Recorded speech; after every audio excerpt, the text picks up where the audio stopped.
Hello, hello. Thank you so much for being here live today. I do this class every Friday at noon Eastern, and the benefit of being here live is you get to ask questions in real time and get answers, and you can come on for live coaching, and that is an amazing experience. Um, I'm going to teach for about 15 minutes, and then I'm going to open the floor for questions and live coaching. If you want to ask a question, type it in the Q&A, tap the Q&A button at the bottom of your screen. If you want to come on for live coaching, press the raise hand button at the bottom of your screen. I'll stop the recording, and I will be excited to see how this is working in your life. So today we're going to be talking about the emotions of confusion and overwhelm and how to move through those in a productive way. So confusion and procrastination, you can tend to get into kind of a loop where you are practicing the same thoughts. You're like, maybe you're overwhelmed or confused about a situation that has happened. Maybe it's a relationship that you're working on. Maybe it's a specific event. Maybe it's just managing day-to-day life. Whatever it is, you're having these repetitive thoughts. I don't know why this happened. I don't know where this is going. I don't know how to get out of it. And so then you get into these answers that your brain will offer you that are also on repeat, and they're usually kind of stinky. So, if you find yourself thinking, okay, why does this happen? And your brain will offer you something like, it's your fault because you're not good enough, because you can't do this thing. And when you think those thoughts, then you're not in your confidence to take decisive action. You're not making decisions. You're not creating solutions. And so you stay stuck. You're in that loop. You're stuck. If you have you're like, how do I get out of this situation? How do I get out of this cycle? Your brain will tell you, you can't. It's just not possible. It's not in the cards. And so that's like a period on the end of the sentence. And so when you think that, you're not believing that there are options available to you. So you're not looking for the options. If you're not looking for them, you're not finding them, and you stay stuck.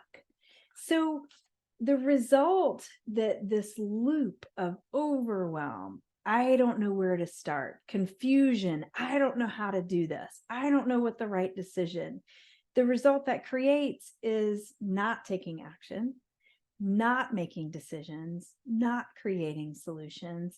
It's like a pause button. So you feel that you have those thoughts that create overwhelm and confusion. It's like a pause button to say, don't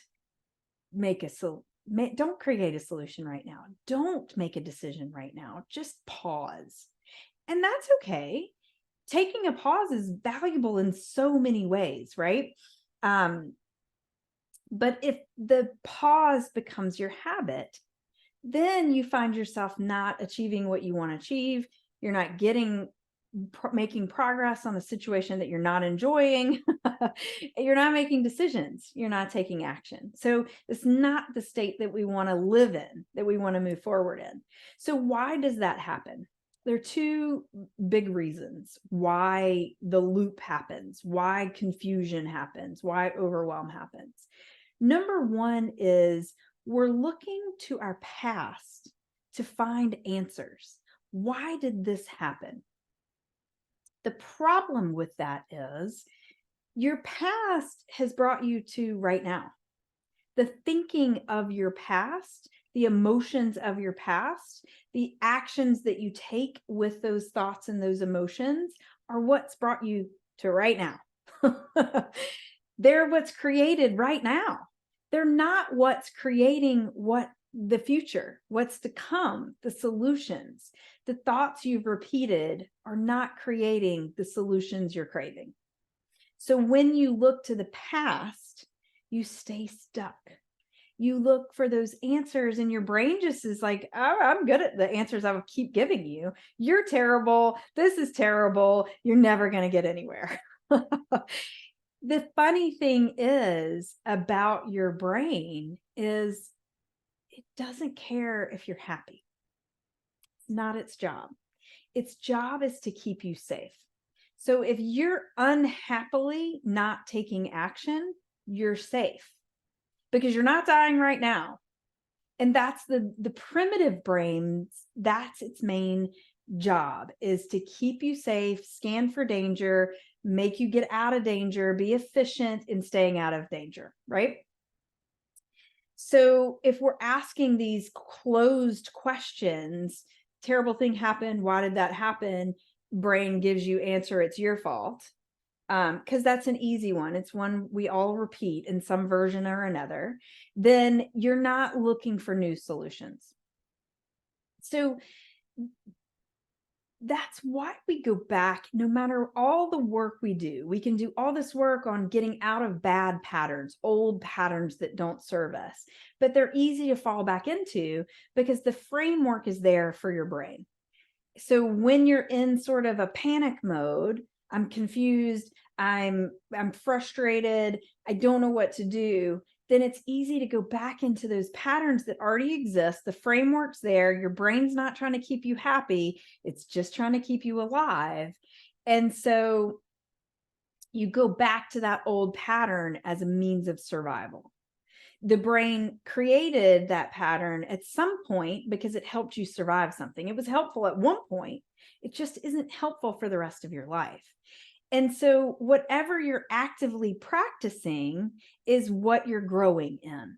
That's the skill you're producing. So you have to actively practice to maintain skills. It's just like when kids go to school, in the first part of school, the first several weeks, they're doing review in math, because over the summer, who's adding things up and multiplying? Probably no one's focusing on that thing. They're taking a break. It's like a sports team. When you first go back into the season, everybody's a little clumsy. They're a little rusty. It's not that they're bad players. It's just that their skills need brushing up. So it doesn't mean that you revert back to, if you're in an old pattern, it doesn't mean that you're reverting back to step one without awareness of the pattern, without creating the ability to move through it. It just means maybe your skills are rusty.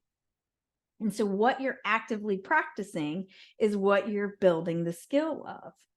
The interesting thing about overwhelm and confusion is when you allow yourself to keep going back to that loop, keep going back to those thoughts, keep going back to those unhelpful solutions, then you're practicing the skill of staying stuck. You're practicing the skill of the pause button. You're practicing the skill of looking to your past for solutions instead of the possibility of what you can create in the future. So how do we get out of this? You build the skills where you put your energy. So you start to actively practice the skill of asking better questions. So I'm going to give you a couple of questions, and while you're listening to this, I would love to see in the Q&A what questions, what are you confused about? What are you overwhelmed about? And also, what are those things that you're repeating, those thoughts that you're repeating that kind of keep you there? So here are some new thoughts that you can ask to create intention. They're open, so they're going to make your brain go out and look for solutions. They're setting an intention for finding specific answers, for helping you make those decisions. So number one, what would it look like if the best case scenario happened? Go allow your brain to go to the future. Everything works out like you want it to. What would that look like? Here's a caveat, and I want you to really hear me on this. Your best case scenario does not get to include other people changing. We don't change the other humans in our best case scenario because we don't have any control over them. We don't have control over their thoughts. We don't have control over their emotions. We don't have control over the actions they take when they're repeating their thoughts and having those emotions. That's not in our wheelhouse. We can always make requests, but the other adults are able to say no at any point. They're able to say yes and then do no. So you can't make your best case scenario focused on someone else changing. It has to be you changing in a best case scenario way. That's a tough one. That's a whole nother class. But an important one to think about. So number 2 is, what skill can I learn to make myself stronger in this situation? Who do I need to become to work through this situation? Number 3, what thoughts can I release that I've identified that take me into the loop? So what are my kind of gatekeepers to, in the loop, there I go again, and now I'm on the merry-go-round, right? What release means is awareness. That's one of those thoughts. I see you. You're not serving me though. You're just keeping me stuck. And so I'm going to take my focus over here instead. So what thoughts can I release? Number 4, the fourth question is, if the best case scenario were available in all decisions, in all options, which one would I take? So in this decision, if I make this decision, the best case scenario is available to me and I love it. If this decision were made, the best case scenario is available to me and I love it. So it's yeses either way. Which one do I choose? Which one do I really want? It gives you clarity, because a lot of times we look at, well, these conditions, that probably wouldn't happen and maybe not, and we sort of take ourselves out of that best case scenario. So if you had all the money in the world, all the time in the world, what would you want? What's the best case? So when you ask these questions, you give your brain something new to look for. Your brain, remember, it loves a scavenger hunt. It loves going out and finding evidence for what you say you want. So if you want solutions, if you want decisions, ask your brain these questions to give it something to look for. It may not happen immediately. So remember, whatever you practice actively is the skill that you're going to be building. So you may need to ask these questions over and over again. You may need to set a practice of 5 minutes a day to just journal about this very same questions and just ask the same question for a week straight. Let your brain completely amaze you with what it comes up with. Journaling is a great way to just, my teacher said it's like putting your thoughts on a table and having a look at them. So give yourself that ability to just look at what's in your brain, see what it's coming up with. So just to recap, confusion and overwhelm are a pause button. They're not helping you move forward. They're a repeat of thoughts that are taking you to exactly where you are right now. And it's just a way to stay there. It's good because you don't have to make decisions, but it's not that great because you're not moving forward. You don't get to feel better. You get to just stay right there. You grow wherever you're actively practicing. So if you're actively practicing asking intentional questions, specifically, what am I trying to decide? How can I get there? How do I need to grow to get there? And you practice those questions that give you possibility, new answers, best case scenarios. And then you decide, I'm going to go towards that. And you just start actively practicing little ways to go towards that. Tell me in the Q&A, what questions do you have, any at all?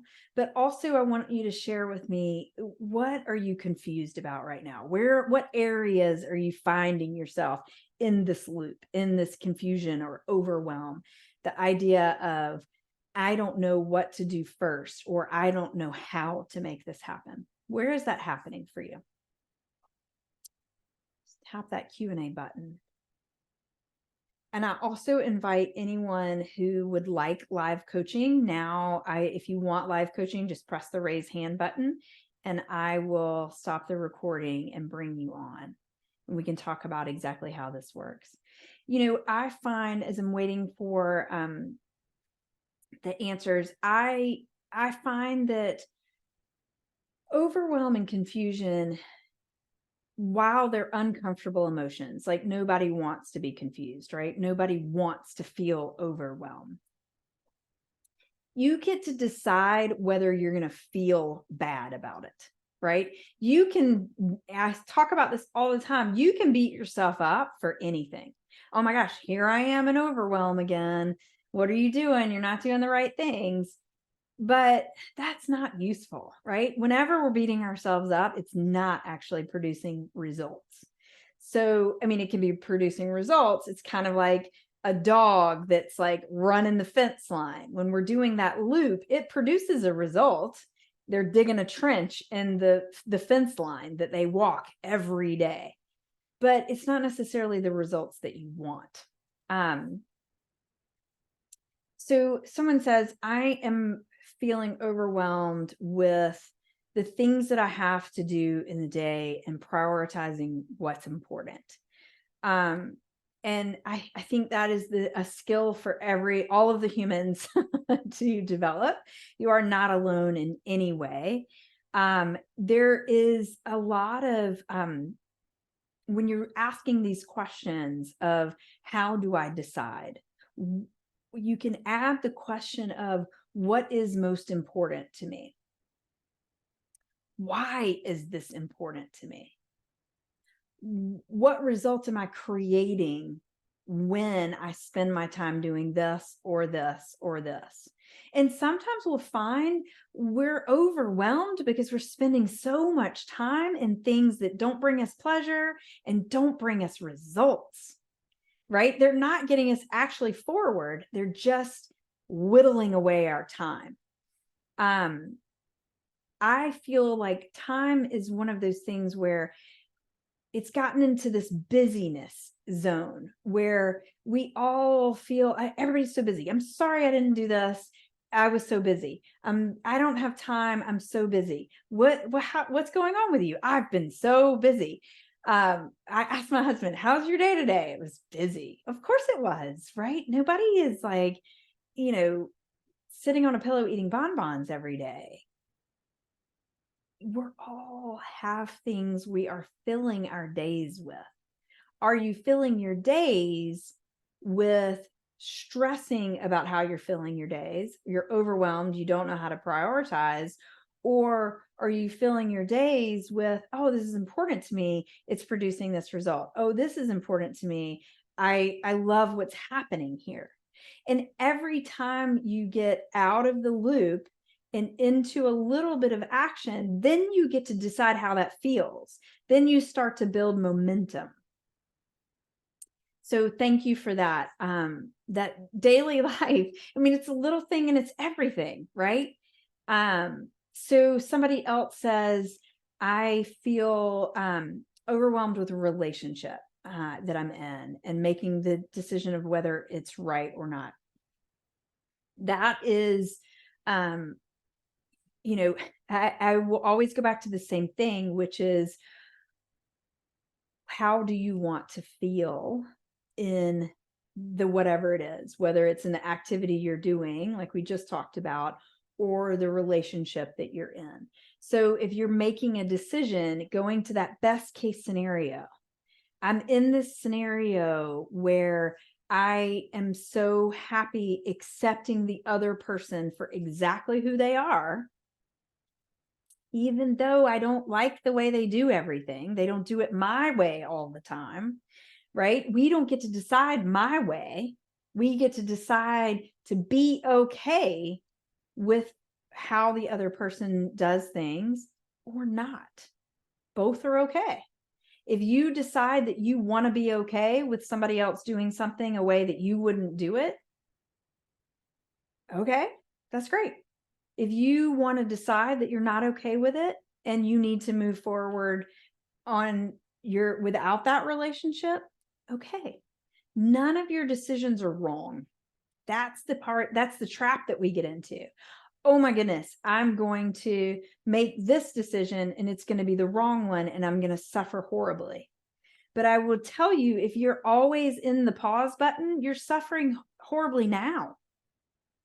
If you're constantly in the pause, in the limbo, in the whatever, you're putting energy towards it. You're just putting energy towards staying right where you are. You're just choosing which pain to go for. The pain of not knowing for sure what it might look like, or the pain of not liking where you are and staying there. So if you go to a different opportunity where both opportunities are yes, it's the best case scenario no matter what, then you get to start creating the path of solutions. People want to always ask me, well, how do I get there? How? Step 1, step 2, step 3, what is the how? And a better question to ask is not necessarily how I will get there, but how will I feel when I'm there? Because then you can start asking the question of what am I thinking when I'm there and I'm feeling this great thing? What's possible for me? Because when we're thinking it's not possible, when we're feeling confused, we're kind of in a defeated space already. But when you open that possibility through these really valuable questions, it can give you answers that you never expected. I think, especially dealing with relationships, it's really hard to tie in what you think is right and is like a baseline just done, that this is the way that people should do it. Right? And it's just very clear to you. But based on the challenges that different people have, based on the childhood, based on the experiences that they've cultivated, based on the things that they've actively practiced, they're going to have a totally different view of what's correct. So can you talk about it? Can you converse? I think this is correct because tell me what you think. Why are you in this different point of view? And that can be really insightful too. Anything else, any other places where you're feeling overwhelmed or confused? I think I easily get confused and overwhelmed when I'm learning something new, I'm starting something new, and it doesn't work well immediately. And I'm thinking that even though I'm just learning something new, I should already know how to do it. And then I'm all of a sudden like all the things come up and I'm overwhelmed because it feels terrible. Yet every time I'm trying something new, every rep that I practice, every time I'm actively in it, I'm building that skill of being in something new. So again, if you go to the past to find the answers, you're going to find what got you here. You've got to look for something new to take you to the next place. Yeah. Any other questions? Any other thoughts? Any other places where we can explore? Well, I am so excited that you joined me today. If this piques your interest even more and you want to come to a consult, I encourage you to send me a message. If you're viewing this recording, you'll see my email on my YouTube channel. You can reach out to me that way. If you follow me on social media, you can send me a message there. And um, let's schedule some time to see what life coaching and exploring these things can look like for you. I am very grateful for your participation here today. This is always a joy. And I hope that it helps you move through that confusion, gives you a little bit of direction of where to go, how to actively practice something new. So thank you so much. I hope you have a wonderful week, and I'll see you next Friday at noon.